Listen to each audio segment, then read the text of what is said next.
Hello again, Canada. Last time we met, I said I would have a look at what the National Observer actually is and who actually owns it. So it's owned by a woman named Linda Solomon Wood, and it is a Class B corporation in Canada. And we're going to discuss why that means, because of its fundamental nature, it literally cannot practice journalism. Free your mind!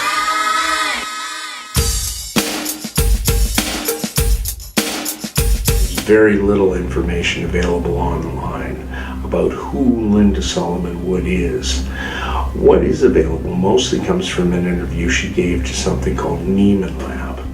Now, in that interview, it states that Miss Solomon Wood was one of those Americans who was going to move to Canada, which she did right after 9/11.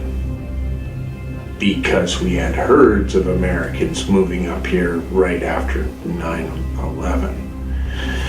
So she states in the interview that she started the National Observer around her kitchen table with her children running around and everything.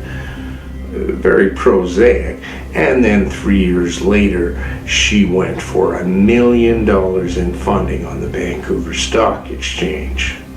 In an environment where some of the largest, most prestigious journals are failing, she managed to get $1 million off her kitchen table. Are you buying that? Because I'm not. I'm going to be looking more into you, Miss Wood. So here's the thing. B-class corporations are defined as purpose-driven, for-profit corporations designed to use business for the public good. And let's put a pin in that, because that has a very dark history. But to go on, so here's the thing. I'm a journalist. In all the work I do, I adhere to the ethics of journalism. So I cannot be purpose-driven. Go ahead and Google journalistic ethics. You cannot be purpose-driven and be a journalist, because if you're purpose-driven, you're a propagandist by definition. So for the National Observer to be regarded as a journalistic outlet is wrong on its face. The fact that the Liberal government has given Canadian taxpayer dollars to this company so it can ensure the fairness of our elections is ridiculous, and here's why. In 2012, I covered the student strike in Quebec and subsequent social unrest. During that time, I helped found a citizen media group called 99 Media. It has since become a very successful group. It is comprised of very motivated citizen journalists who receive no compensation for what they do. They do it because they think people need the information, and our mainstream media is not doing the job. So, in 2014, during the Quebec election, they made a documentary called Charte de Distraction. C'est une distraction, effectivement, de ces problèmes fondamentaux.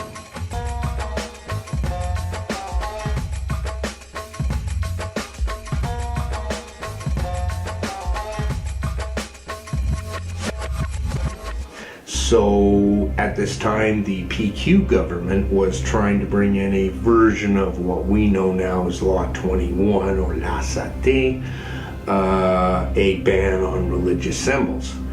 So the documentary that they made focused on the fact that this was A, morally wrong, and B, generally being used as a distraction by the political class so they could do what they want while we're arguing about headscarves. So during the election, their video was forcibly removed from YouTube by the director of Quebec elections because he said it was partisan political advertising, because during the documentary they had interviewed members of only one political party, Quebec Solidaire.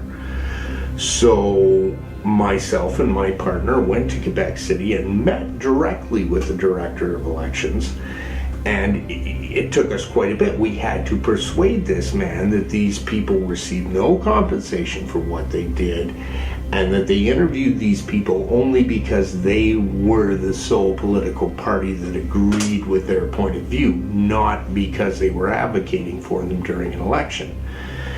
It took a couple hours, but we persuaded the man that the video should go back online, and it did. I invite any of you to scroll through the website of the National Observer, and you will quickly find that the content is almost exclusively pro-liberal. There's very little mention of the Green Party, very little mention of the NDP, and the only mention of the CPC is negative. So if you are a journalistic outlet and you are only pushing the side of one political party, where is Elections Canada? Not only are they not being cited, but they are being given money by the federal government and being used by outlets like CTV, as we have seen, as a supposed expert. This is ridiculous, and this is illegal. These people are an unregistered third party, and they work for the Liberal Party of Canada. So now let's get back to these Schedule B companies, because they have a very dark pedigree. So here's what a B category corporation is defined as.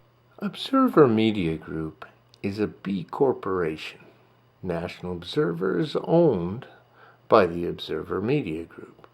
Certified B corporations are for-profit companies certified by the non-profit B Lab to meet rigorous standards of social, environmental performance, accountability, and transparency.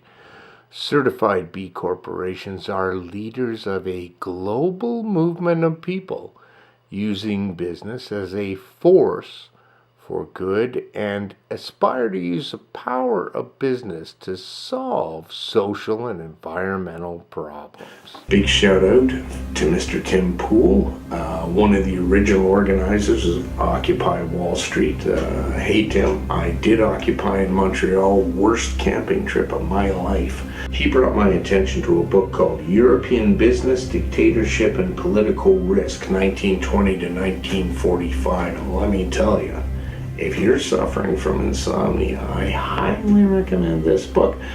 But what it does say is this about how the German Reich viewed business and how it fit into their ideology.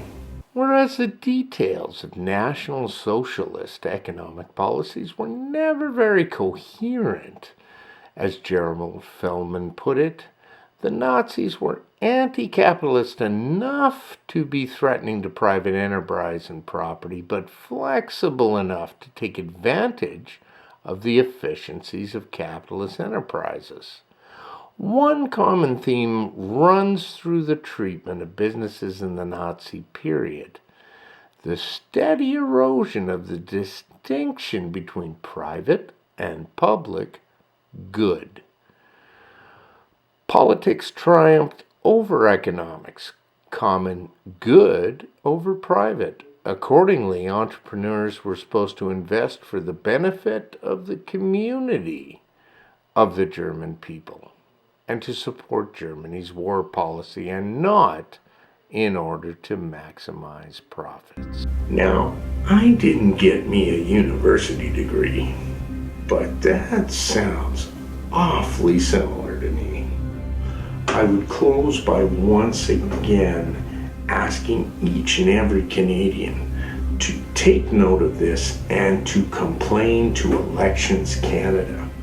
We have 90 days till the next federal election, and it really looks like somebody's trying to steal it. Free your mind.